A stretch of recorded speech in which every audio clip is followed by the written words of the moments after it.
Hi, everyone. Thank you for joining the Say the Word panel.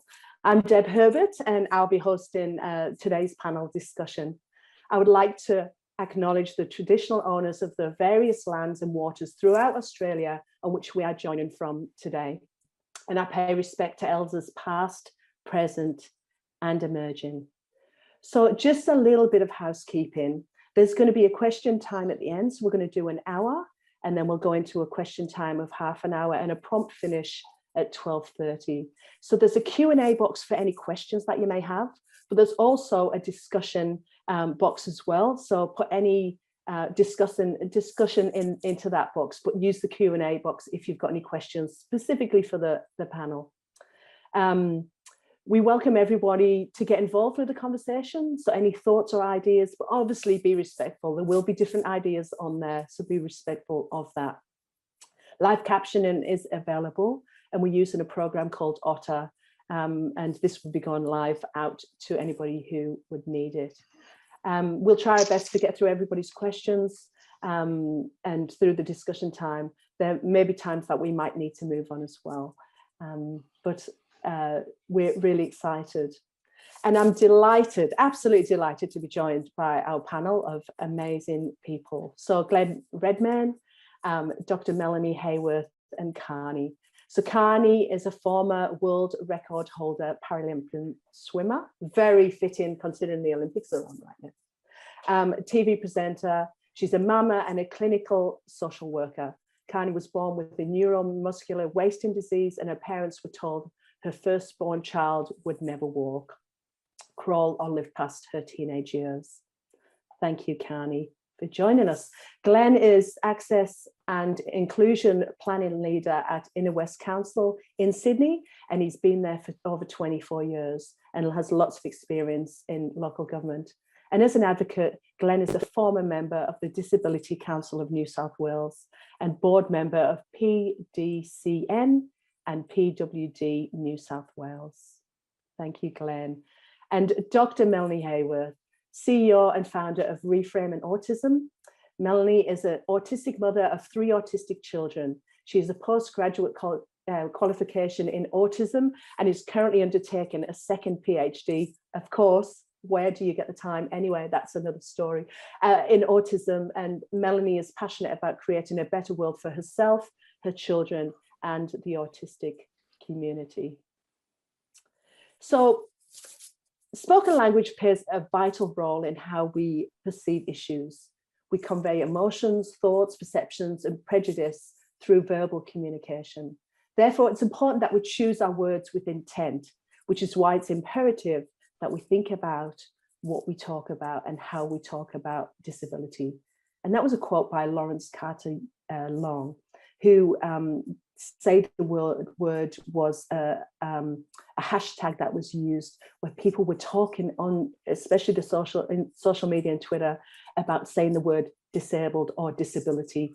And that's where this conversation really started.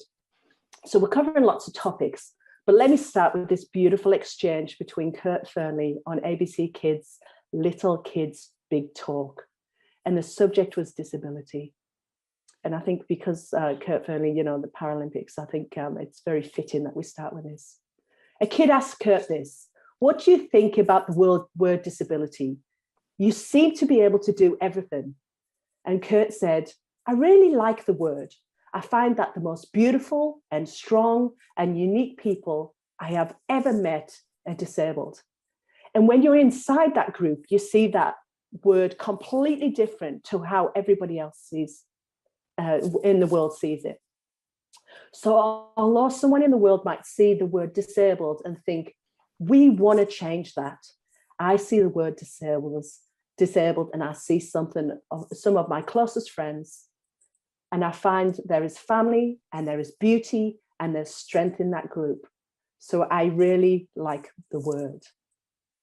So my first question is it's around the historic language of disability. So Glenn, I might jump to you. So could you give an overview of some of the history of language and some of the ideas around and how that's changed over time, and how that impacts people with disability and their identity and families? Sure. Firstly, hello everybody, and thank you for joining us this morning and giving up a bit of time. Really appreciate that, and really happy to be here and sharing what I know and being on board with such an amazing panel as well. So just like to acknowledge that. Not sure in many ways if I can top what Kurt just said. I think that encapsulates a lot of where we currently are and how we've got there.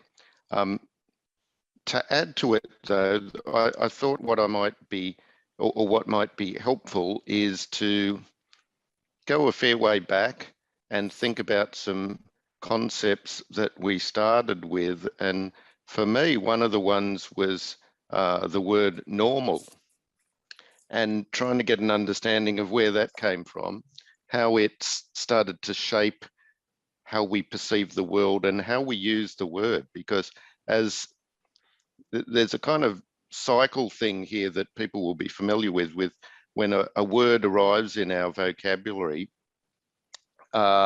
we understand the concept and the world around us a little bit better, and through doing that we change the world and the way we interact with it and the things that we're describing. So when I look back at where normal came from, it's actually a word that arrived in the language back in the early 1600s. And it was used to describe a carpenter's rule.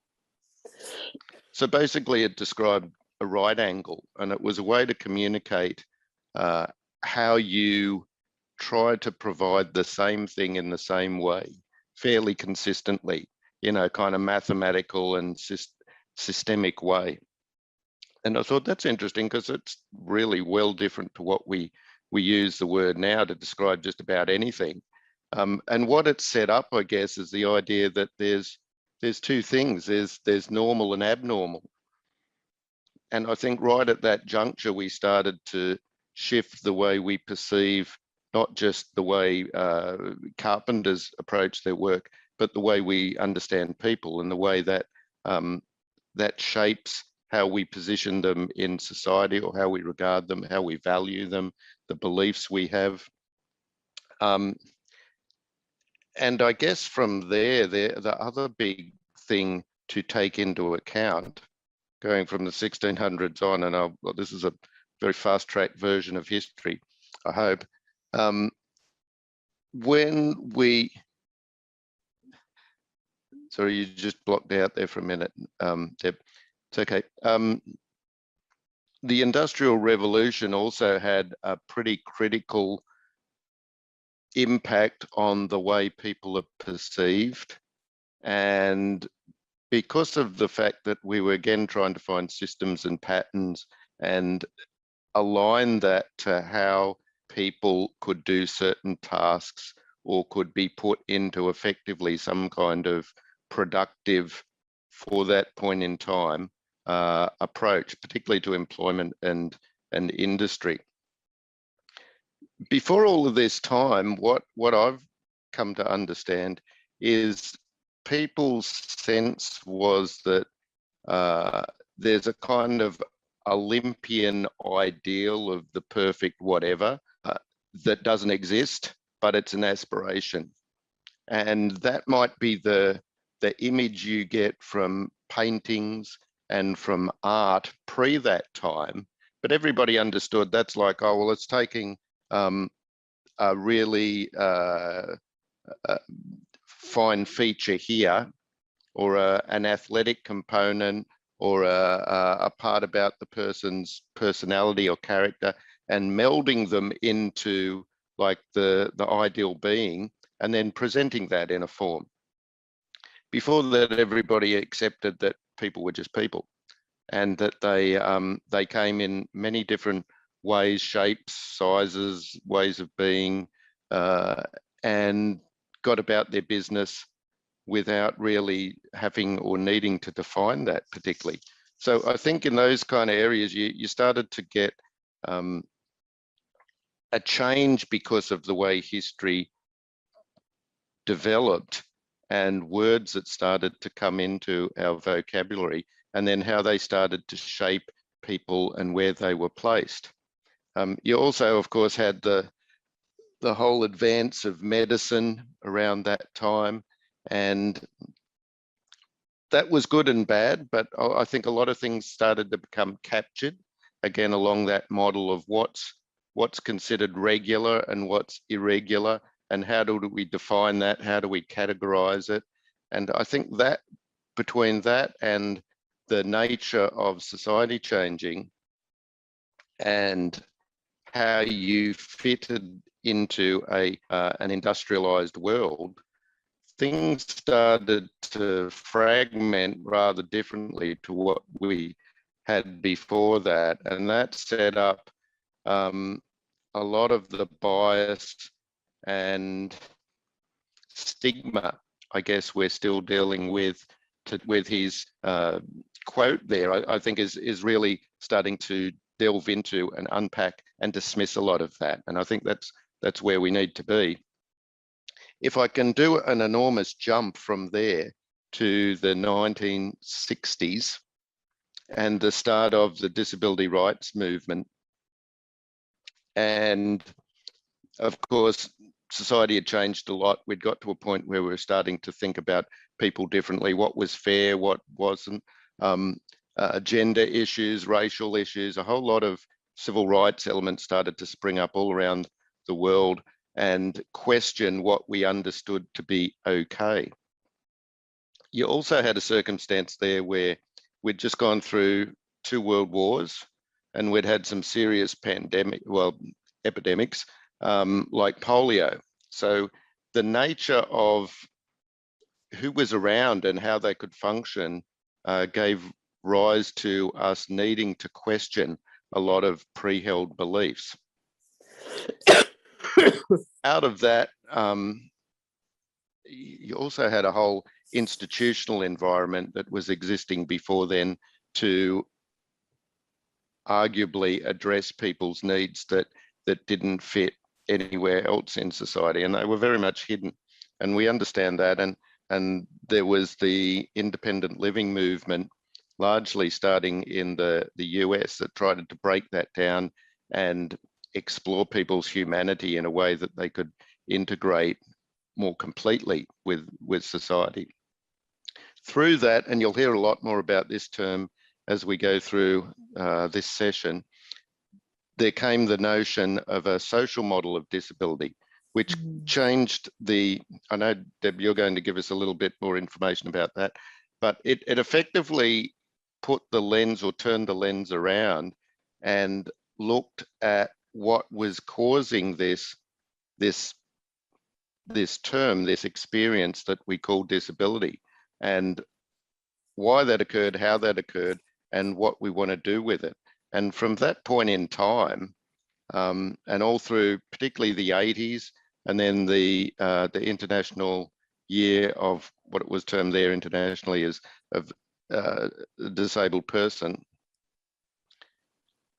a shift in how things were perceived. Community started to form within the disability community in many ways. The rights agenda started to gather momentum, bringing us up almost to present day.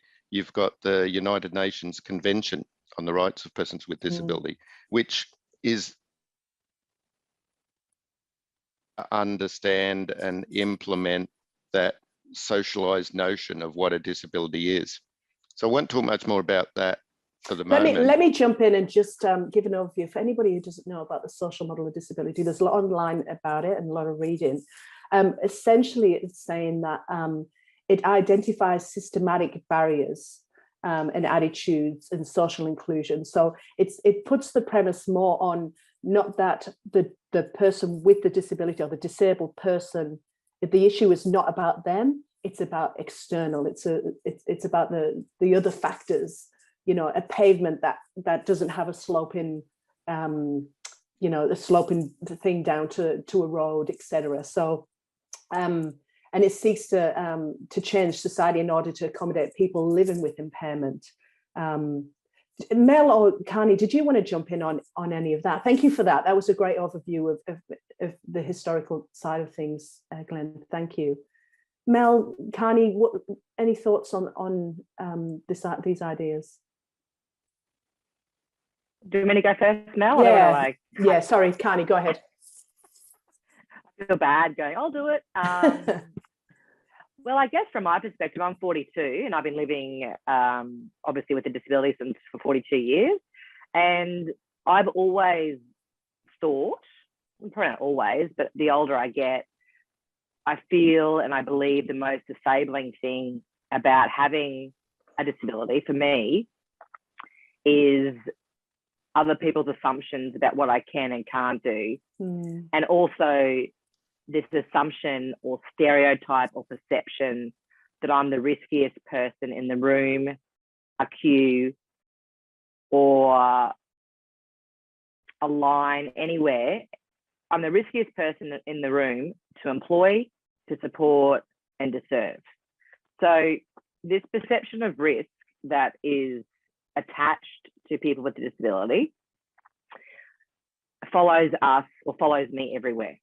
So whether I'm trying to catch a plane, whether I'm trying to go on a toddler ride, the baby dragon ride at Dreamworld with my toddler, whether I'm trying to get a job, whether I'm trying to get a coffee, whatever I'm trying to do, be a mum, be a human, hire a car, get a license, get insurance, everyone, everywhere, in every department, in every situation, believes that I'm the riskiest person to work with. Now, this perception is really around people's ideas, and it really starts early with us. So in utero, before I even arrived, my mother, I'm sure lots of mums listening and hearing, and hi all the mums, and on the panel would understand, and I've been pregnant myself, so I do understand this, that it's really acceptable, universally acceptable, to ask a mother-to-be, what do they want to have, a boy or a girl? Well, actually, that's probably becoming less acceptable now with gender. I had a gender reveal party, which is totally not cool or not okay now. So it's amazing how 4 years things do change quickly. But when a mother is asked that question, it's just expected that mother will say, we don't care as long as our baby is healthy. And it seems so innocent and seems so typical to say that, and understandable. But the issue is, of course, as we all know, if you say that, and my mother would have said it, obviously hundreds of times when she was pregnant with me, what happens when you don't have a healthy baby? In fact, the label healthy annoys me the most.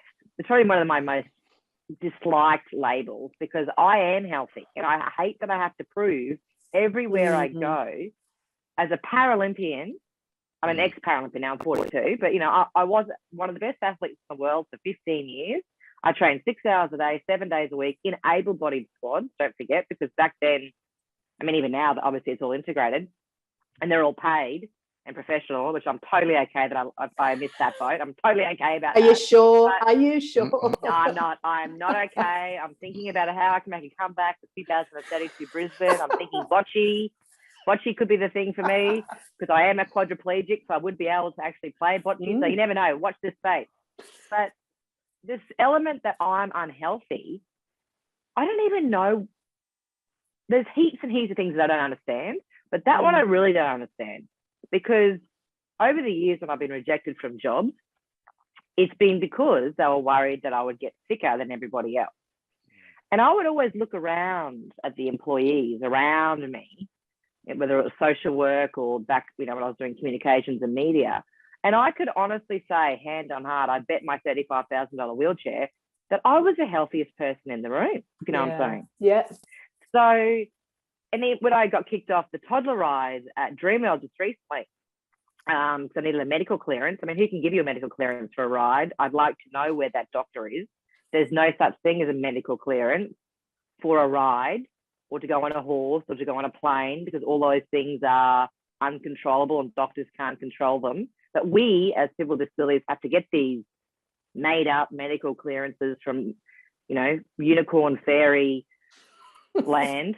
But yeah, that element of being unhealthy and risky, and it really does come down to the fact that people just label disability as being less than. Yeah. And throughout my years, obviously, I've heard and seen the word disability morphed, changed, reversed a million times. So I've lived through all the different movements to change it to special needs, living with a disability. You can't say disabled person, you got to say people with a disability. I actually currently live with a lot of friends and a lot of young people around me that say words that are so offensive to people with a disability. They start with R and they start with S. So I'm not going to say the words because I will never say them. But they don't even realise that those words, starting with R and starting with S, are actually words that describe some people's disabilities, like spasticity is obviously part of cerebral palsy. And they don't even realise that when they say those words, they're actually saying them they're actually using them in the right way. So when they're being derogatory and saying, oh, last night I got really drunk and I fell over, I'm such a SPASTIC. That is actually, they're not saying the trees are SPASTIC. They're saying it's in the way that obviously people with cerebral palsy are a bit clumsier and obviously can fall over, and people like me. So they don't even realise they're doing it, and it's so offensive. But it's interesting for me, when I was born with my disability and obviously diagnosed with a muscle disease, and I felt like for most of my childhood very safe and able to do whatever I wanted. Like I'd put my hand up to play netball, I put my hand up to play softball. I was the only disabled kid at school, and all the teachers and everyone around me, if I wanted to do nippers on the weekend, I just did it. And it's interesting, I didn't feel disabled, even though I was very disabled. Obviously with muscle wasting disease, your whole body's affected, my arms are affected. I can't push a manual chair. I walk with a really obvious gait, limp, swagger. Gets better with a couple of vodkas. But when I was 14, I was disabled when I was 14. And what happened when I was 14 had nothing to do with my disability. In fact, I broke my first world record when I was 14. So you'd think I'd be feeling like the strongest person in the world, which I should have been. But what happened was at my school, public liability became a thing. Now, I've got no idea if it was it just came in then, legislation came into school or into Australia. I've got no idea about legislation. I mean, I work for the government, but I don't know about the actual history. But all I know for sure is that my school decided that I was no longer able to play netball, play basketball, and more importantly, they figured out before I was 14 that David Zennett, the tallest kid at my school, would be my little helper. I should have married David Zemmett. That's a whole different story. But this isn't a dating website, Carney. This is not Maybe a dating still out website. there. No, he's still married. I'm really happy for you, David. But how simple it was. David was tall. He would help me. When I was 14, David was no longer allowed to help me. So in other words, if there was this class upstairs, I couldn't go to the class upstairs. They didn't move the class downstairs. And my life completely changed from the age of 14 to 42, and nothing has changed. In fact, I actually believe that we are getting more scared of risk than we were 20 years ago. That's how I feel. And those perceptions around disability is what disables us way more than our disability. Yeah. Thank you for sharing. Mela, I'm going to jump to you about some of the things that both Carney and Glenn picked on, and that was words and the use of words and the changing of words. And I was really shocked when I first came over here to Australia that the R word was used in just a very casual way. Oh, you're such a R word, and it shocked me. I know America would use that a bit more, but from England, I didn't feel like that was a thing in England. There was other words, don't get me wrong, they had their own battles in that area. Can you talk to parents a little bit about that, and about, you know, about words that, especially maybe in the autistic world, yeah, and how people can navigate that with their little ones? I think you're still on mute there, Mel. Okay. There we are. It's all right. I am not one of those autistic people who are particularly tech savvy, so everything takes me twice as long with tech. And just apologies in advance, because I'm in Sydney in lockdown. I have my 3 autistic kids in the background who are meant to be quietly playing, but somehow or other they're still bellowing their hearts out. So if you hear no one is dying, there's no blood, I promise. Look, I think for the autistic community, words have become so very important to help to frame who we want to be and who we consider ourselves to be versus what's been given to us, what sorts of labels have been given to us. And you know, I talk about labels a lot, you know, as a sort of a value neutral describer of who we are. I don't see an issue with labels, except when they're given to us and we don't accept them. So labels that we take for ourselves and wear proudly, our identity labels that we take on, are really important. For the autistic community, I mean, obviously, I know that there was a separate question on person first and identity first, but I'm just going in there anyway. Look, I was actually going to say, let's flow into there, because Yeah. we do want to talk about identity first and person first sort of language. Yeah. So why don't you jump into that? It's been both Glenn and Carney have talked about, you know, person with disability, disabled person. So that differentiation about whether the person comes first or the disability comes first. So are you a person with a disability or a disabled person? That's the difference between person first and identity first language. So person first is you're a person with a disability. Identity first is you're a disabled person. So the identity of being disabled comes first. I wouldn't speak for any other community other than the autistic community, and clearly I'm not speaking for the whole autistic community either, but autistics have really started to claim identity first language as what we want to be able to describe us. And I think there's a lot of parallels between the autistic community and other disability communities. So for us, part of it is a backlash against, as I said, labels that have been given to us. We have been labelled as people with autism spectrum disorder, or with on the autism spectrum, or with an autism disorder.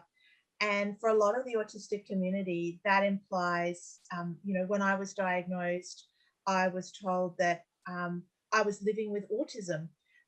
Which made it seem like it was a flatmate that, you know, I could go home and hi autism, I'm home, you know, not in lockdown clearly, but at other times, and or a handbag or something that you could put down, something that wasn't part of who I was. But because, you know, autism suffuses everything I do, and my autistic identity is very important to me, and I'm very proud of my autistic identity.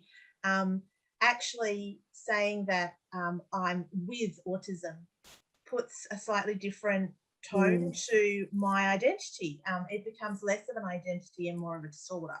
And I think there's an issue with that for many of us. I absolutely, just going back to the social model of disability, part of what I love about the social model is that it allows responsibility for disability to be put back on the systemic barriers, to be put back on society, because the old medical model of disability locates the problem with us. We are the issue, so therefore we have to fix it. It's our problem. And the broader society can abrogate responsibility for supporting us in any other way, or of being of making those kinds of accommodations, or helping us, or doing the things that any other person would expect, you know, like you know, having spectacles because you know, we need to be able to see, or whatever. All of a sudden, when you label something disability, when you label something that puts that back on me. It's my problem. I need to work out how to deal with the sensory overwhelm. I need to work out how to deal with the social overwhelm. I need to work out how to deal with my mental health. Whereas the social model says that actually the systemic barriers, the broader society has responsibility, so that there is a shared bidirectional, at least a bidirectional, but ideally, that the society can take some responsibility for what's for the barriers that we face, and therefore address those, so that there's I don't have to take all responsibility. It's not me making all the steps to meet everybody else at their place, but at least we can meet sort of halfway. So the autistic community it's really important to us to claim our identity as something that we don't put aside. It's not something we choose to put on, and we don't put our autism on in the morning and then leave it aside at points. It's always with us. It's part of who we are. I think I work with parents quite a bit, and sometimes, we will hear parents say, I love my child, but I don't love their autism. And it's not possible, because your autism is your child. Those two things are so intertwined. So actually, autistic, the word gives us that content, so without having to kind of labor the point of saying, it's my identity and it informs who I am and I can't put it aside. Just using the word autistic allows us, it gives us that frame which we can be proud of who we are. But there are lots of moments, I think, in the autism community and the autistic communities at the moment that we are seeing language really matters. So a lot of autistic people find that they are what used to be called selectively mute. So they may not be able to use mouth words or spoken words in particular situations. That might be short term or long term. It might go it might be because of anxiety or dyspraxia or any number of different reasons. The one thing about selective mutism is it's very rarely, if ever, selective. We don't ever choose to be mute. So by calling it selectively mute, we set people up to assume that it's because we're choosing to be mute in that situation. So the autistic community is advocating at the moment for us to use situationally mute, which indicates that there's a situation that makes us unable to use our mouth words. So it's a much more respectful way of getting exactly the same content across, but in a way that actually captures the reality of the lived experience for us. So we're not selectively mute. We don't go into a situation and go, ooh, I know what would be brilliant here. I'll just stop using my mouth words. That's going to be convenient for everyone. It's very rarely is it that selective mutism. And there are lots of examples like that, including masking. Masking is a concept that's often used around autistic people. We're told that we mask and we put on a mask. And again, masking or camouflaging, that's another word that academics have to use. Both of those imply a volition, a choice about, oh, well, I'm going into this situation, so I'm going to put on my mask. For many, many of us, it's actually a survival technique, and it's unconscious. We don't want to be bullied. We don't want to be ostracized. We have had so much discrimination and stigmatization because of who we are naturally, that this is a survival mode. And again, there are different ways of talking about masking and camouflaging. So Dr. Wen Lawson uses adaptive morphing, but different words. Language is really important because it sets us up to expect something depending on the label we use. So using the right labels is absolutely crucial, because it gives us the right frame to approach things with. I know for me, being British, over there, often the words, not always, but often the word is a disabled person. They use disabled first. So I came over here and did some sociology subjects, and then it was always person first, so a person with a disability. And my daughter's got Down syndrome, and in the Down syndrome community, often it is my child is a child with Down syndrome. And again, so it's person first language. And I do wonder whether there will be a shift down the track, maybe when my daughter and her crew get older, that they'll be really, and I'm not saying that the Down syndrome community aren't proud of their child with Down syndrome, absolutely not. But I wonder whether there will be a shift in where they go, I'm a Down syndrome person, because it's everything about, like my daughter has Down syndrome and everything about her just screams Down syndrome. She's just brilliant. And so I just think it's amazing to see how things change and shift over time. And but one question I was wanting to put to you all is, how do we know we're getting it right? How can we be respectful? Obviously, like what you were saying, Mel, you can't speak on behalf of every autistic person. But Glenn, we spoke a little bit about, even the language around being a wheelchair user. And, tell your example of at the train station. We'll keep it brief because we've got, oh gosh, look at the time. So we've got to push on through some more questions. But can you just give that brief, the train station example?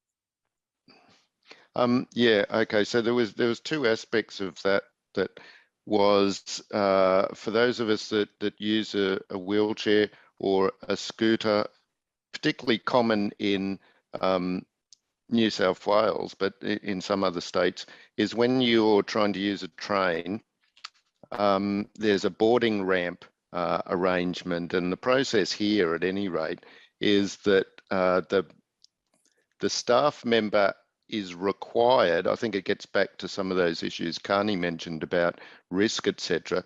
They're required to ring through to the station that you're arriving at to let the people know there, or the staff there know, that you need to get out, and that they need to deploy a ramp at the other end. And mostly what you hear, if you're anywhere near the staff member when they relay this piece of information, you often hear them talk to their colleague at the other end and say, there's a wheelchair coming on carriage, whatever. Which I think is really interesting, because it sets you up as if you're luggage, and the way you will respond to luggage arriving at the other end, I would hope, is largely different to how you would respond to a commuter or a traveller or somebody that a visitor, a tourist, whatever. As a person arriving, their circumstance is that they're using mobility aid that, because of our inability to arrange the system correctly, requires us. Oh, you've just dropped out there, Glenn. So let me. Just gets refined down to there's a wheelchair arriving. Yeah. In another part of that, I remember, and this was in the UK once, where the same kind of thing happened, and I arrived at the other end of this station, and a chap arrived very neat in this uniform. He looked immaculate, and I was expecting, a ramp to be laid out, a little portable one, and the guy came up pushing an empty wheelchair, and he looked at me like, what are you doing there? And I looked at him like, why are you pushing an empty wheelchair? And he said, I was told that there was a wheelchair needed. And it was that, the Chinese whispers thing, where the whole information got messed up, because what they were focusing on was something other than the person. And it, it was a bit hysterical, because what I needed was a portable ramp. All he had was an empty wheelchair, and neither of us could, sort that one out at the time. But it just made me think how, again, it's really important to, in that context, be thinking about, it's the person that's important, how you support them or respect their rights or address their needs. That's the sequence that you go in. You don't think about, the person is not the condition, I guess is the way I would say that. Having said that, I think it's important that people are able to claim their own identity and pick how they wish to be referred to. So, a common thing I often say to people is, look, if in doubt, ask. I think that's all fair and good, and if you're an adult, but what about our kids? How, Carney, from your mum's perspective, I know she had a very positive take on disability and your story, and you can listen to Carney's story actually on YouTube, and I would implore you to do that. But things like euphemisms and derogatory and condescending words and differently abled and wheelchair bound and all of those kind of stuff. How do we get it right on behalf of our children, Carney? Yeah, it's a good question. And like I said, none of us can speak on behalf of the disability community. And I certainly cannot speak on behalf of anyone with a disability who uses the wheelchair like I do, or anyone with a muscle disease. But I've never seen my disability as negative, and I don't see it as anything more than an attribute or a circumstance. So it was just a card that I was dealt with at birth, just like I was dealt with the card of my parents, my family. I was born in Rockhampton. Not sure if I'd choose that card or circumstance, but we're all have a whole bunch of circumstances that we have. How tall I am, what I'm good at, and the fact that I have a disability is just one of them. And it's only because everybody else focuses on it and every aspect of my life. I can't go a day with that doesn't end in Y without people asking why. Why are you in a wheelchair? What happened to you? What have you done to yourself? Even those questions, you break them down. What have you done to yourself? What have I done to myself? Why are you in a wheelchair? Why do you need to know that? Are you my doctor? Are you going to help me do something? And also, don't forget, for someone like me, there's no real trauma around my story. I'm just bored of telling it, and I shouldn't have to tell it to random strangers. But for a lot of people, their story is involved with trauma. They may have had an accident. Somebody may have died in that accident. And, some days I could get asked that question 10 times in a day. And, with children, how do we get it right for our children? Well, that's a big, hairy question. And the fact is that, I have a disability. And like I said to you before, my environment really kept me protected for 14 years. So that's the most important part. And I actually am finding, because I do a lot of work with parents, is that the schools are becoming even more strict with disability, and there's so much more paperwork and red tape and the NDIS and all this sort of stuff that's happening in schools. And integration or inclusion, God, there's so many different words, of people with disabilities into mainstream schools, it hasn't gone well. And some schools do it better than others. My school in Rockhampton, like I said, did it really well because they just didn't care and they let me do what I wanted to do. But I was very fortunate that my mother and father found a disabled sporting competition in Brisbane, which is run by the Sporting Wheelies and Disabled Association. And the reason I think they had to find that competition is because I really wanted to play sport. My dad's an athlete. He represented Australia at a few different sports, and he still competes at 67 and wins. He's one of those annoying people. And because I kept on playing sport against all the other kids at school and, losing or winning the orange good try ribbon, Mum and Dad, I don't even know how they found it because there was no Google back then and disabled sport wasn't a thing. Those two words didn't go together in the 80s. Nobody had heard about the Paralympics, that's for sure, in the 80s, especially in Rock Vegas. But when I went to this competition at the age of 8, I felt like I was part of a majority for the first time. So I sort of I wheeled in and there was all these kids scattered around that looked a bit like me, in some way. They didn't look like my friends back home. They just looked a bit like me. Now, of course, there was nobody there with a muscle disease, but there's all different disabilities. And it's so important, I think, for children with disabilities to feel like they're part of a majority. It's really important for them to be around other kids with disabilities because it'll give them a freedom and a taste and a chance to be themselves.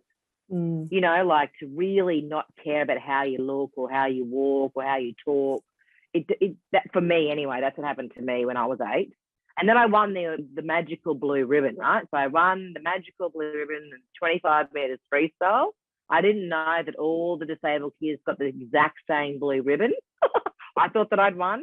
which is very important because when I went back to show and tell at school with my magical blue ribbon, I felt good at something. So I always had a parent, I've never met a human yet that is not good at something. So if you can find something they're good at, that's the start. Now, of course, I wasn't actually good at swimming. I did 25 meters freestyle in 4 minutes and 56 seconds. I was not good. I did not deserve that blue ribbon. Luckily, I did get a lot faster over the years, but that blue ribbon, when I took it back to the school and showed all the kids and sat my parents down in a very official type meeting at the age of 8 and said to my parents, Mum and Dad, it's obvious I'm good at swimming. I no longer want to be GK on the netball team. I want to be a swimmer. Now, GK could possibly be the worst possible position for a kid who can't lift her arms above her head. He's in a wheelchair. And what happened from then on is that the kids at the school believed that I was a good swimmer. So all of a sudden, I had this new label, and it was swimmer. And that really was like my shield. And it was so powerful, this label, because I chose it myself. And I also found my head nodders. My parents nodded their heads at my crazy, ridiculous dream. My mum went into the cupboard. I thought she was going in to ring Bev and Jill, her best friends, and say, guess what? Carney wants to be a swimmer. Yay, she's amazing. What a great idea. She was going in there to cry, thinking, how is she ever going to tell her kid again with the muscle wasting disease that she can't do the most physical thing you could ever do in your life, which is, of course, be an Olympian. But I tell you what happened to me after that. The kids thought that I was so good that every time there was any swimming carnival, inter-school swimming carnival, and the teachers would say, who wants to swim the 200 meters butterfly? The kids would say, Carney. And I'd be like, I mean, even as a Paralympian, I couldn't do 200 meters butterfly because I can't lift my arms above my head. But that's how strong a label can be when you find something you're good at, you find your head nodders. Now, don't forget, my parents never in a million years would have thought their child at that stage was going to become a world record holder swimmer, because we didn't know about the Paralympic Games. So when your kids tell you that they want to do certain things, I want to do ballet, I want to do all these things, there's no way that I could physically do. But my parents just kept on nodding their heads. Now, you've got to remember, back then, there was nobody around like me. There was no disability movement. There was no Paralympics. And people would say to my mother, you're so cruel. Look at your kid. She's falling over. She's got bruises all over her. She's swimming 2Ks a day. You're going to kill her. I was so skinny because obviously I was swimming so much and I had And no one said to Mum, good on you, you're amazing. You know, no one said, what a great idea. So it was my Paralympics. Now it's all like, all disabled kids have to be Paralympians, which is also a bit of a problem because not all disabled people want to be Paralympians or can be. Yeah, right. But, you know, you got to remember, all the mums out there, you know, I know what you're going through. Sorry, I do not know what you're going through. I know what my mother went through, and nobody supported her, but she just kept on following my lead. Okay, the kid wants to go to the pool, we'll go to the pool. And I was getting my butt kicked because I was sitting with able-bodied kids in lane 1. Kids were diving over me and jumping over me, and I was so slow. But yeah, that's my advice, is everyone's good at something, just got to help them find it. You mentioned labels in that in your chat there, and there's lots of things that as a parent of a child with a disability, see, that's the language that I use, you know, things like special sorry, I've got differently abled and special needs, you know, that kind of stuff. As parents, is that an issue? Is it a problem to refer to? I know there's a big pushback. To me. I think I might put this one to Glenn and maybe Mel, but there's a big pushback about special needs and in a lot of ways. So can you, Glenn, what's your thoughts on that?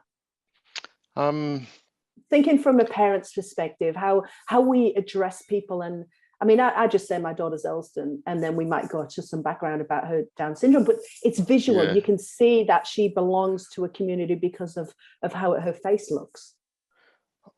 Look, I think getting back to the whole language thing, as soon as you say a word, it has carriage of a whole lot of values and beliefs and sets something up. And in some ways, you can't help parts of that from being political. You certainly can't help it not having or inducing a reaction in the other person. And the term special for me, and you look, when I was like a child and younger, I went through a couple of different school environments, and one of them was supposedly a special school. And to this day, I'm really struggling to understand what in fact was special about it, other than it was the school that kids go to that no other schools will take because they don't have the physical access or the understanding or the beliefs or wills or the values to accommodate the child. And that goes back again to the social model and pushing it exactly back onto the social construct. So look, and I know there's not much time, but I think what I would say to parents particularly is you got to be aware that when you use that term particularly, apart from any others, I think what you really risk is setting a very low bar, because it's a term that doesn't give you any anchor points. I mean, every child is special, you know, and everybody's special in some way. Some have differing, sometimes more complex arrangements, support needs, or ways of being in the world. That's fine. But just to be termed like special, I think you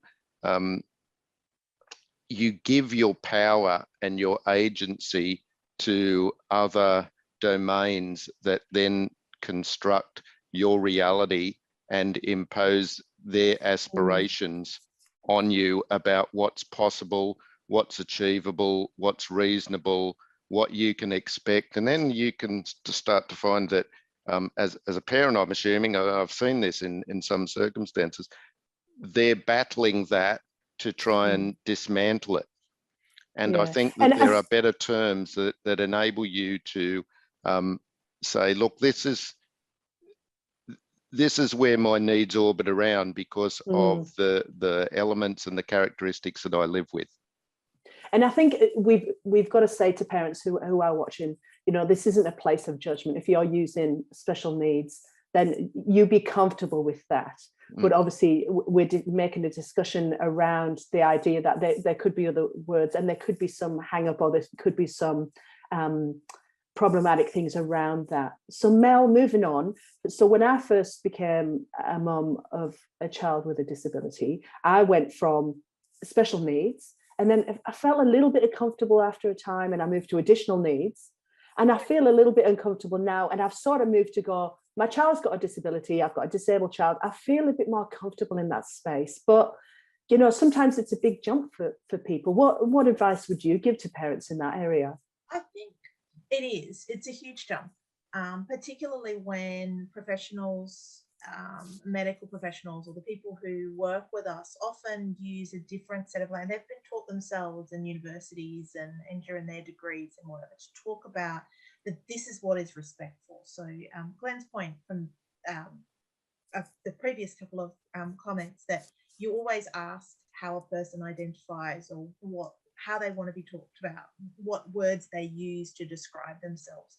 Asking is absolute, because every disabled person, every autistic person has the right to identify however they feel it suits them. So, and you would always respect that. Having said that, I'd encourage parents to think about why you use a euphemism. So there's a definition. I mean, we use a euphemism as a way of describing something we feel uncomfortable, or it feels that we don't want to say the actual word. So, you know, we use euphemism for body parts because we feel embarrassed or uncomfortable using the anatomical word. My advice is your child will eventually have to self-advocate. Your child will eventually have to make a decision about how they want to identify and what they want people to understand about them, the best way you can set them up from the very moment that you begin talking to them about themselves is by using appropriate, accurate language. So a disability or a special needs or an additional needs, all of those kinds of words, they're euphemisms. That says, I'm not comfortable telling you who you are. There's something wrong enough that I don't want to say that you have Down syndrome. I don't want to say that you're autistic. I don't want to say that, you know, whatever, that you have cerebral palsy. Why? This is part of our identity. And I think we have to ask ourselves why. Why are we uncomfortable? And that's our internalized ableism, because we have all grown up in a world that has privileged people who are not disabled. Back to Glenn's normal people, the people who belong to that kind of very confined little circle that medical professionals have said is typical. And that's okay, we belong, rather than the people who sit outside of that. And I think it's really, really important to think about, to confront that in ourselves. And it's not an easy thing to confront the fact that we've grown up privileging normalcy, typical developingness. And my thing with parents, often my piece of advice is, and this is particularly around the autistic community, but you know, very rarely do you say that I have a child with giftedness. I have a child with typical developingness. I have a child with artisticness. I have a child with womanness or girliness. We say that I have an artistic child. You know, that's how I have a gifted child. I have a typically developing child. And if you're comfortable saying it like that, you're comfortable saying, if you say out loud, like if you say I have a typically developing child, what is it in you and us as parents, as people, as society that makes us go, oh, but I couldn't say that about my disabled child because that labels them as that. Well, so does typically developing. That's a label too. It's exactly the same. So it's our cultural and social prejudices hanging over us, weighing us down, that ladens all of those kinds of terms. And I think it's not an easy thing, but just acknowledging that where you feel comfortable and uncomfortable and why you feel uncomfortable with a particular term. Why do you feel you need to use a euphemism like special needs? My child has human needs. They need love, they need connection, they need relationships. No child and no adult is truly independent. We all need support for something or other. You know, so it's about just confronting and being gentle with yourself about it, but just being aware that we do have to bring our consciousness to our own internalized ways that we've accepted that normal is and typically developing is right or is preferable or is privileged. And that's part of why we don't like to say those other words, because they make us feel uncomfortable. So as I said, if parents don't feel uncomfortable saying that if you've got a sibling who is disabled and who isn't disabled, and you are okay to put the not disabled before the child, but not okay to put the disabled. Yeah, good point. Weigh that up. What is it that's telling you about your own, where you're coming from? Because it's not going to be an overnight journey where you're just going to change all your language and it's going to be fine. There's going to have to be a little bit of understanding where you're coming from and accepting that that's your cultural baggage and moving and then moving forward through that. That's great. Just remember, we're jumping into a Q&A section in a minute, but I just wanted to finish off with one more question from this side of things, because we're moving into that anyways. I remember the first time I got a bit of a sting when I was at a park and a child said to my daughter, "What's wrong with her face?"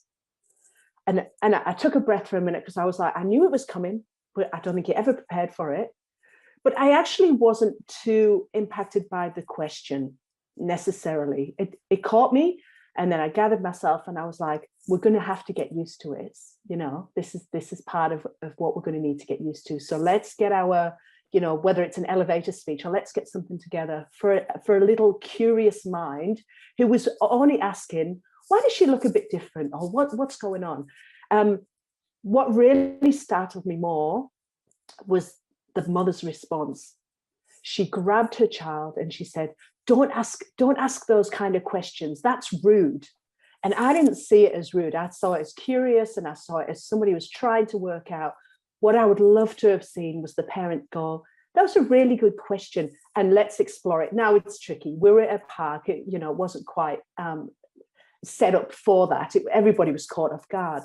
But when it comes to those kind of moments, and especially for parents whose child doesn't physically look like they've got a disability, whether it's, so the unseen disability, how do we advocate on behalf of that child or a child who does have a physical looking disability? How are we advocating? So my question is this: how do we empower parents to put little tools in our children's toolbox, as well as having tools in our own toolbox, I suppose? Kani, can we jump to you, and Glenn, then I think we'll get a quick, brief answer from all of you, and then we're going to jump to questions. Kani, let's go with you. Yeah, interesting. Right now, I'm actually dealing with it in a very opposite way that you're talking about. I went to Kai's kindy the other day, and I don't often go to Kai's kindy because I have support workers that help me do drop off and pick up, because you can only imagine how much fun it is to get your wheelchair in and out of the car, in and out of the car, in and out of the car with a toddler. So I went to kindy, and all the kids, they just flocked to me. And Kai was saying, hey, everyone, this is my mum. So excited that I was there, like introducing me to everyone. And all the kids came up to me and said, why are you in a wheelchair? What's wrong with you? And of course, I'm so used to that question from adults and kids as well. But I felt so worried and upset that my kid was going to have to live this life.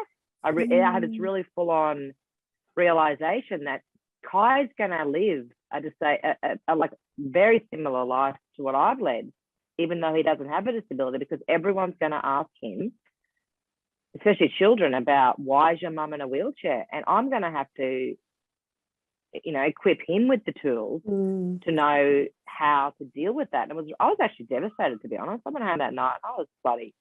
I just hadn't thought about it, because even when I was, as a mother, I've never felt more disabled in my life than when I became a mother, especially when I was pregnant, because people were just so blatantly rude by coming up to me and saying, how are you going to look after your kid? How are you going to lift your kid in the bath?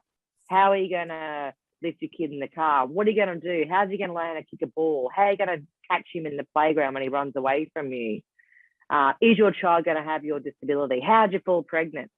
Now, whenever I say to anyone, when I'm teaching anyone about how to speak to people with disabilities, which I find hilarious, at 2021, I'm still doing that.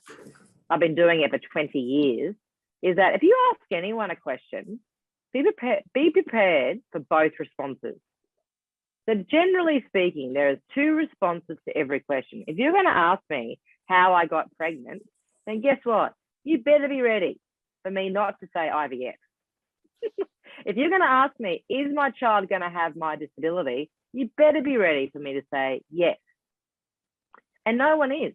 No one wants to. And when because I couldn't believe that people can't believe that you would do that to a child. And again, it's just all this negativity about having a disability, that my life is so much worse than everyone else's life. And so I've had to think, I said to every kid on that day, I have a disability. And they said, what's that?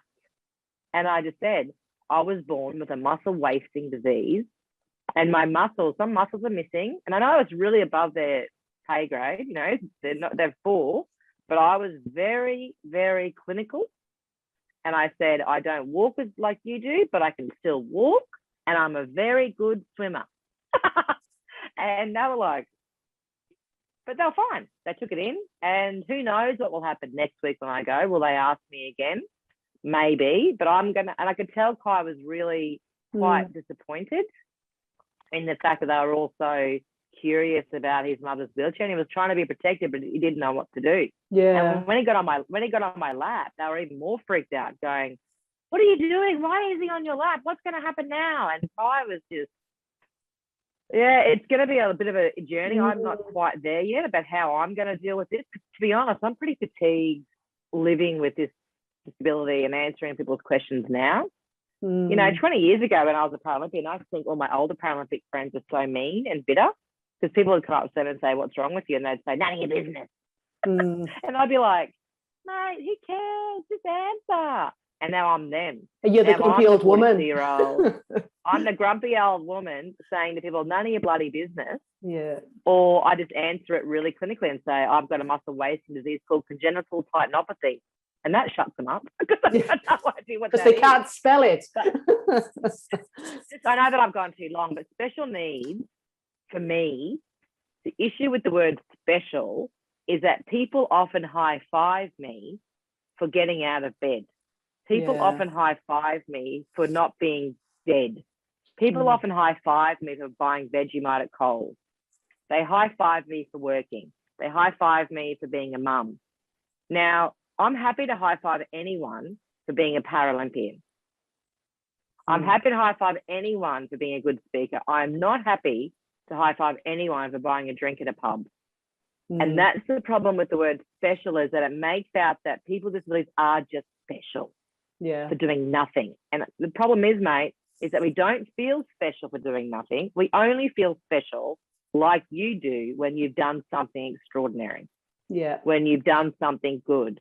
And we need to eradicate that word, because people don't think that people with disabilities want to work, or that if we're missing muscles like I am, that I'm also missing ambition, or the need to work to pay for my mortgage, the need to work to pay for nice shoes. So that's my problem with the word special. Excuse me.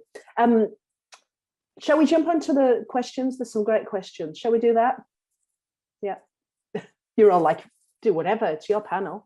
So let's jump onto some of the questions. What about for parents of children with intellectual disabilities? We are the voice for them. How do we know we're getting it right? Glenn, let's go to you. Thought you might flick that one to me. What about parents of children with intellectual disabilities? We are the voice for them. How do we know we're getting it right? By constantly asking that question. Which question? I guess. Am I getting it right? I think the fact that people are here today and there was such huge interest suggests that there's a lot of people that have already invested in that. Know that it changes, and that you've got to, like anything else, you know, you've got to try and stay up to speed with what's moving in the space. Set up feedback mechanisms, develop relationships, networks with other people that have a similar experience, be they other families, other parents. Start to make it a normative or regular part of the world that you and your family are in, so that it's not the element of disability is not a rarity in your sphere. So constantly have a feedback loop. I think ask the questions, be a part of seminars like this, read, contact people, just open up. I mean, the answers will be there, and what's there will start to feel right to you. You'll kind of know where you're going in a direction where it's, I think I'm getting this right. And look, I you know, I can't speak for the rest of the panel, but that's what I do. And I know that this space, particularly at the moment, because of just how we are as a civilization, it shifts radically within months. So you've got to really pay attention and be open to change and new ways of thinking, and engage in that discussion. That's the best way. Be open and engage in the discussion. That's great. Thank you. Great answer. Mel, and from your perspective, how do we know we're getting it right? Do we know we're getting it right? I mean, I think I mean, Glenn's answer is spot on, and that would have been my advice too. But, you know, there are things like the Council for Intellectual Disability in New South Wales.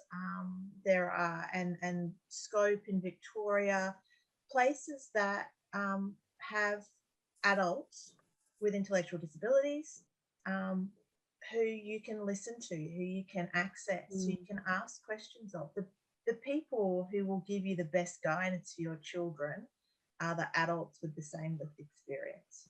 So accessing adults with that immediate personal lived experience of whatever, it doesn't have to be that they speak, you know, they're exactly like your child, or they're not going to speak to every person. But the more people you, as Glenn said, the more people you have in your circle who, or you know you can access, or you're part of networks that include people with the same disability as your child, whatever that is, and whether that's intellectual disabilities or autism or any other type of psychosocial or physical disability, the more likely you're going to be open to these sorts of conversations and understand the nuances that language captures, and what the debates are happening. They're happening within disability communities, between disability communities, and we need to, you know, I learn a lot from the deaf community because of this. They're a lot further front of the autistic community in some ways, and we are emulating their journey to, you know, the more people that you are open to.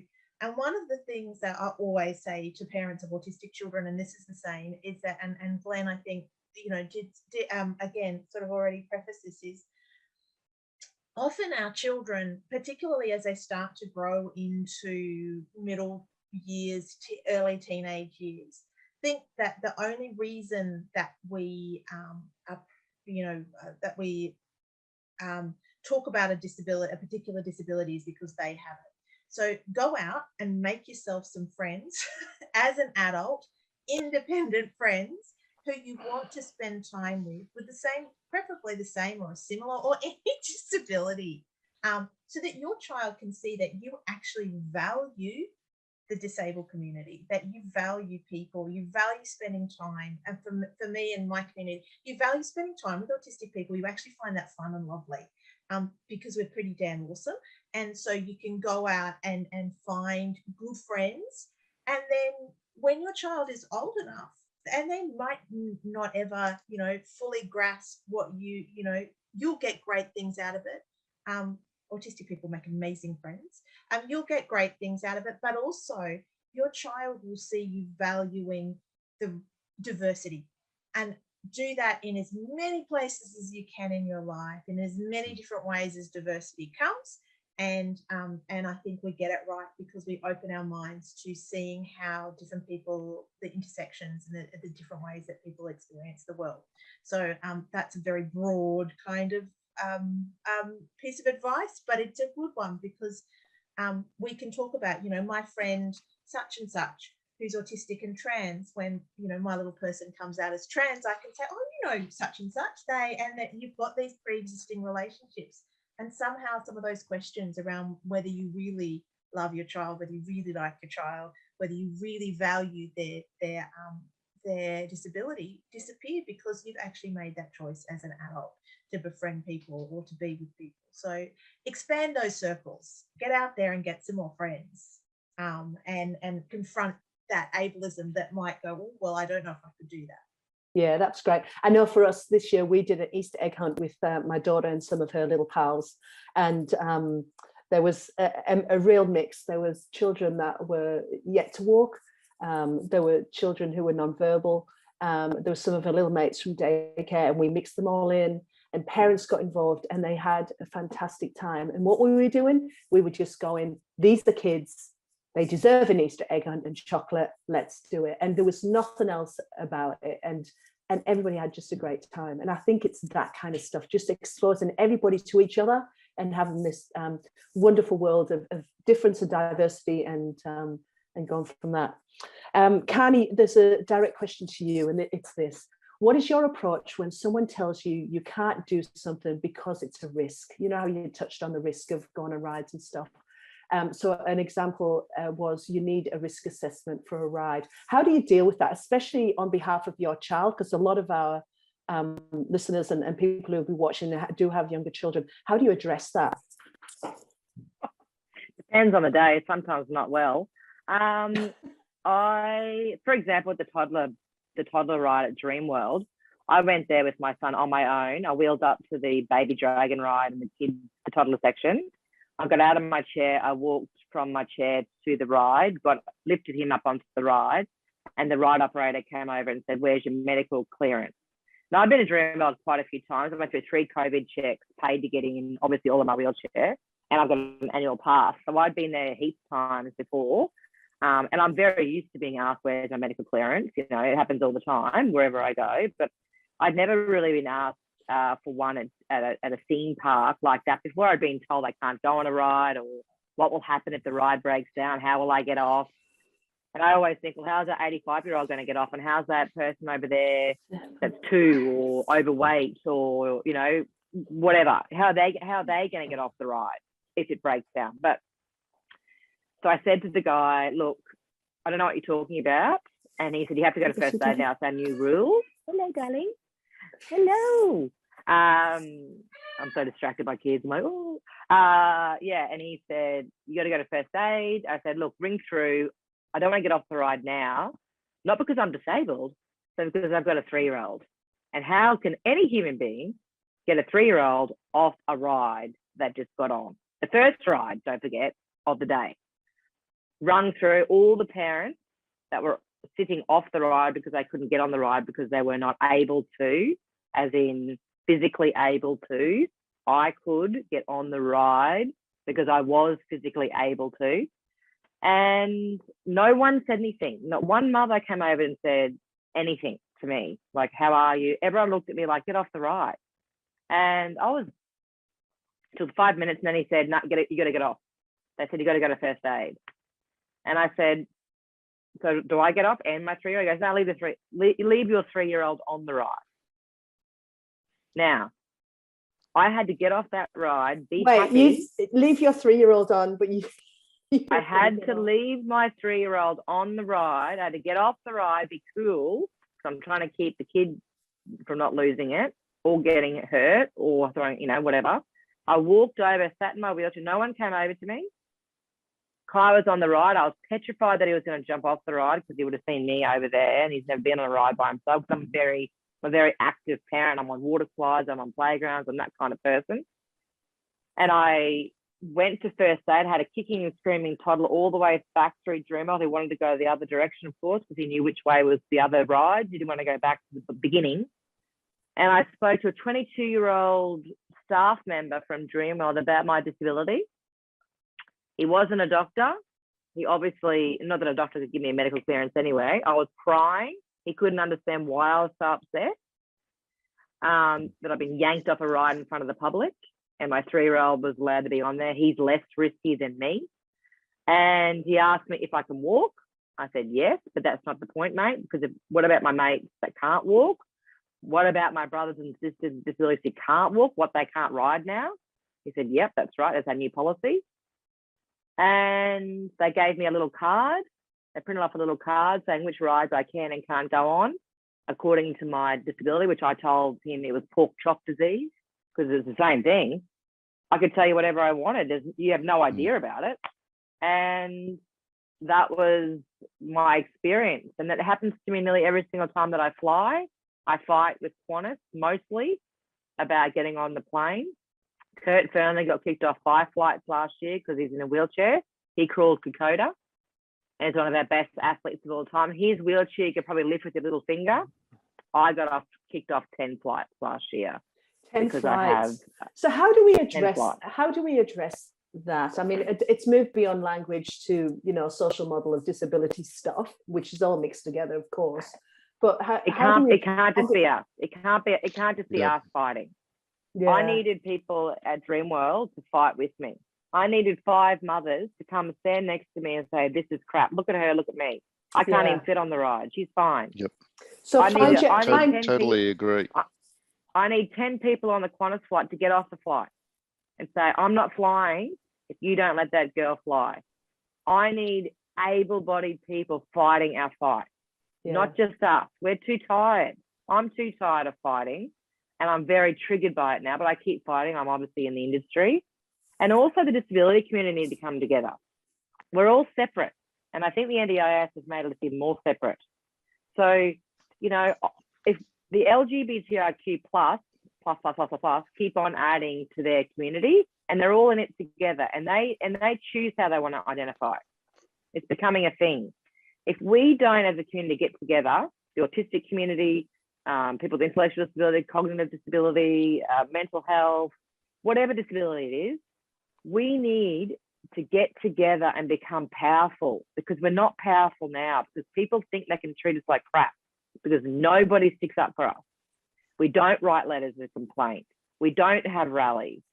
And I know that I don't want to go back to this. I ran the NDIS rallies back 10 years ago, and I've never seen the disability community as whole as I did on those days, ever. At any rally I've ever been to, that was the rally I actually had hope for us. And I do have hope for us, but we need to be together as an army. There's a lot of fighting going on in the disability community right now. As an activist, in Kurt Family, I'd say the same thing. It's scary, man, out there being an activist, because people attack me, and most people that attack me are often from my community, because I'm saying something wrong and I'm not representing people with intellectual disability. Of course I'm not. I never said that I was. I have a physical disability, but I will fight, and I have fought for my brothers and sisters with disabilities to have the basic rights, and I've been doing it for 20 years, but we need able-bodied people to stand with us. So advocating on behalf of yourself, get your people around you, get amongst the community, and be a voice. There's you know, strength in numbers, as the and you'd be surprised by how many of us don't write letters. So the Disability Commissioner once said to me, the year that I got kicked off 10 flights and Kurt got kicked off 5, and I think Dylan Alcott got kicked off 1, he said in that 1 year alone, he only received 50 complaints. Now, I can tell you now, in my own group of friends, there'd be 50 complaints, but we don't write the letters. Yeah. Because we're too fatigued. We're too fatigued from the fight of being disabled. Yeah. Of doing the NDIS reports to fight. And I know it's hard, and I'm trying to be better at it, but there's a lot of power in emailing, fighting, writing, telling people, as hard as it is. It's solidarity. Yeah. I think it's and look, you're totally right. I think and there's so much I'd like to say here, but there's a couple of things, like at the moment and for the last few years, under the human rights discrimination complaints system, disability is way and above the highest level of complaints received. It's higher than gender or race discrimination, and has been for a couple of years now. And I find that not surprising, but just like Carney said, for every one person has put in a complaint, I reckon there's 500 that don't, because as soon as you leave your house, it wouldn't be unusual to have, 30, 40 instances of some kind of scenario, a bit like, what's been mentioned before lunchtime, and it just can wear people down. And you can't sustain that level of energy fighting against something without the rest of the community at least acknowledging that it's a thing. Yeah.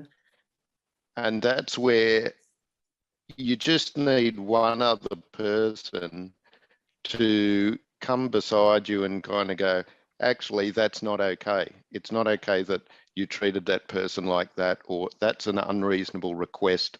Why can't they do that? And help you challenge that. And that one person doing that will energize that person way more than you could imagine. And Glenn, if, they're seen yep. as customers. We're not seen as customers. Yeah. So if a Qantas customer or a Dreamworld customer, you're right. If we're not seen as customers, and that's the hard part of being a person with a disability, is that we do need, unfortunately, oftentimes we do need an able-bodied customer to stand up and say, no, not okay. Just like I do for my gay friends. You know, I march in gay Mardi Gras. I stick up for the, you know what I mean? Yeah, I do a lot of stuff. I do a lot of other activist stuff, and it's a lot easier being over there than it is over here. But I do think we do need to energize our community in some way. So parents, get writing a letter. I know I took my daughter to a park to do physio one day in a park that we hadn't been to before. And I said, this park's great for my daughter. This is awesome. And the physio said to me, do you know why it is? It's because Nerida, who's part of our team, and I didn't know Nerida, I didn't have anything to do with reframing disability at that point. Nerida had advocated to the local council to get a good, accessible park in place. So parents, get writing some letters, even if it's brief, just get it on notice. Sorry. No, that's good. Look, no, that's good. You writing letters, talking to, you know, politicians and advocates, that's great. But just raising it as an issue in conversation in a respectful way within your own networks and family and communities, that's also pretty powerful, because it gives it meaning, it gives it value, and it gets it on an agenda to say, actually, this is something worth talking about. This is something that affects, you know, it's 20% of the population worldwide, and that 20% probably have a family. So that's at least 40 or 60% of the population. I think it's okay to talk about this and see what we think. Yeah, thank you. There's some great answers. I'm going to go at risk of, I want to finish in 3 minutes. Mel, which one can I do? Oh, that's a long one. That's a long one. Is typical or normal development concepts considered ableist? Is typical or normal development concepts considered ableist? Oh, that's 2 hours in itself, isn't it? Oh, I was going to say that's right. Give me that one. No, look. Can I answer a different question? Typical or normal developing doesn't exist. So whether it's ableist or not, it's a complete, it's an arbitrary category imposed by people who usually aren't parents of children with any, you know. I challenge you to go into a school and find me a typically developing child, a child who is meets all the criteria for typical developingness. If we had a diagnostic manual for typical developingness, I'd challenge someone to find me a child who actually would fulfill the diagnostic criteria, because we know, I mean, let's take it out of disability and put it into mental health, which is something I'm equally as passionate about. We know that so many of our little children now have mental health complications that take them out of typical developing into a different sort of, with different psychosocial challenges. So I don't know that it's such a it is ableist, because the typical, what we privilege as typically developing is that ableist concept of, you know, what is average, all of those things. They are what you expect as a parent when you're projecting what's going to happen with your child. And they don't take into account the nuance and gorgeousness of every child's individuality and uniqueness. But it's just such a ridiculous concept to think. I mean, if you privilege, we also privilege uniqueness, which is one of these things that I always find really, you know, individuality, and, you know, if we're all individual then, and we're all unique, then there is no such thing as typical developingness, because we can't, it's just an arbitrary box. And that arbitrary box changes really regularly depending on what we learn about the brain, or what we learn about our development, or what we learn about interpersonal developments and social pragmatics and blah, blah, blah, blah. You know, it's changing all the time anyway. So I think thinking that it's this sort of one static thing that we can sort of judge everything against it undermines our appreciation for the uniqueness of our children. And it also tries to pigeonhole us in a way that nobody fits in. It does a disservice to everybody. So I would always advocate for every single child is to embrace their unique developmental trajectory, because every child is going to have a unique developmental trajectory. No two autistic children or any other children are going to have the same developmental trajectory. So embrace your child's development as it happens. It's going to be different than any mum or dad or parents or carers with more than one child will tell you that they are not like each other. They don't relate to each other. So I do think that there is that there should be a very strong emphasis on normalizing that diversity and normalizing the fact that we're all different, instead of expecting us all to be the same, which we're not, and then we fail. Because so instead of setting us up to fail by expecting us to be typical, let's set us up for success by expecting us to be unique, because we're going to be anyway. What a great ending. You knocked us over by a minute though, Mel, so that's bang out of order, but a great ending. Panel, thank you for sharing your years of experience as a person with a disability with your academia, your ideas, sharing some of those personal stories as well. I know I've got lots out of it, and I'm sure our parents will have done too. We missed a couple of questions, so we might try and answer them on Facebook. We are going to have a conversation next week with some of our team about this conversation. What did we get out of it? So please tune into that and look at the socials for that. Panel, you've been amazing. I'm going to finish off again with the part that Kurt Fernley talked about disability.